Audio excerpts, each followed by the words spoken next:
NEET தேர்வு முறைகேடு விவகாரம் தொடர்பாக மத்திய கல்வி அமைச்சர் தர்மேந்திர பிரதான் பொறுப்பேற்று பதவி விலக வேண்டும் என்று கோரி டெல்லி ஜந்தர் மந்தரில் மாணவர்கள் மற்றும் இளைஞர்கள் கடந்த ஒரு மாதமாக போராட்டம் நடத்தி வருகின்றனர். இந்த போராட்டம் கடந்த ஜூலை 20ஆம் தேதி தீவிரமடைந்தது. அன்றைய தினம் ஆயிரக்கணக்கான மாணவர்கள் நாடாளுமன்றத்தை நோக்கி பேரணியாக செல்ல முயன்றனர். ஆனால் அவர்களை தடுக்க காவல்துறையினர் தடியடி நடத்தியதாகும். கண்ணீர் புகை குண்டுகளை பயன்படுத்தியது நாடு முழுவதும் பெரும் கவனத்தை ஈர்த்தது. மாணவர்களின் போராட்டத்திற்கு அரசியல் தலைவர்கள், திரைப்பட பிரபலங்கள் மற்றும் பல்வேறு சமூக அமைப்புகள் ஆதரவு தெரிவித்து வருகின்றனர். இந்த சூழ்நிலையில் பஞ்சாபிலிருந்து வந்த சீக்கிய அமைப்புகளை சேர்ந்த தன்னார்வலர்கள் ஜந்தர் மந்தரில் போராட்டத்தில் ஈடுபட்டுள்ள மாணவர்களுக்கு உதவ முன்வந்துள்ளனர். அவர்கள் இலவசமாக உணவு வழங்கும் சேவையை தொடங்கி மாணவர்களுக்கு தேவையான போர்வைகள், படுக்கை விரிப்புகள், பாய்கள் போன்ற அத்தியாவசிய பொருட்களையும் வழங்கினர். பல மாணவர்கள் போராட்ட இடத்திலேயே தங்கியிருந்ததால் இந்த உதவிகள் அவர்களுக்கு மிகப்பெரிய ஆதரவாக அமைந்தன.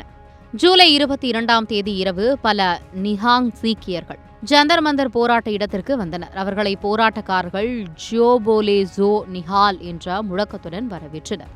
அதாவது நல்வாழ்வு பெறுவார் என்ற முழக்கத்துடன் வரவேற்றனர். நிஹாங் சீக்கியர்கள் யார் என்றால், நிஹாங் சிங் என்பது சீக்கிய மதத்தில் உள்ள பாரம்பரிய போர் வீரர் பிரிவு.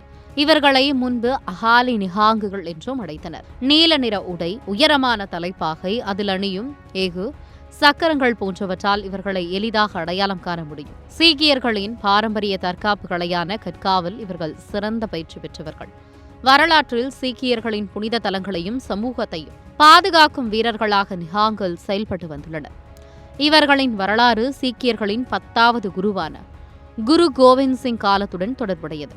1710 முதல் 1715 வரை முதல் சீக்கிய ஆட்சி வீழ்ச்சியடைந்த பிறகு முகலாயர்களின் அடக்குமுறைகள் மற்றும் ஆப்கானிய மன்னர் அகமது ஷா துரானியின் படையெடுப்புகள் நடைபெற்ற காலத்தில் சீக்கிய சமூகத்தை பாதுகாப்பதில் நிஹாங்குகள் முக்கிய பங்கு வகித்தனர். தற்போது நிஹாங்குகள் பல்வேறு குழுக்களாக செயல்பட்டு வருகின்றனர்.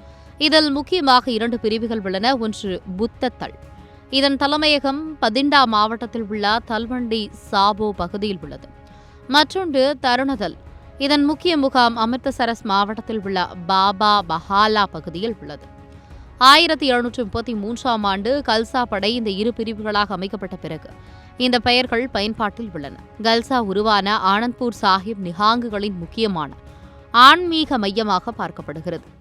ஒவ்வொரு ஆண்டும் மார்ச் மாதத்தில் நடைபெறும் ஹோலா மஹல்லா திருவிழாவில் ஆயிரக்கணக்கான நிஹாங்குகள் அங்கு கூடுவார்கள்.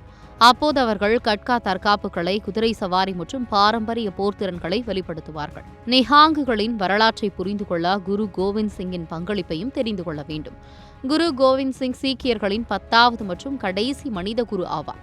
அவர் 1666ஆம் ஆண்டு டிசம்பர் 22ஆம் தேதி பீகாரின் பாட்னாவில் கோவிந்த் ராய் என்ற பெயரில் பிறந்தார்.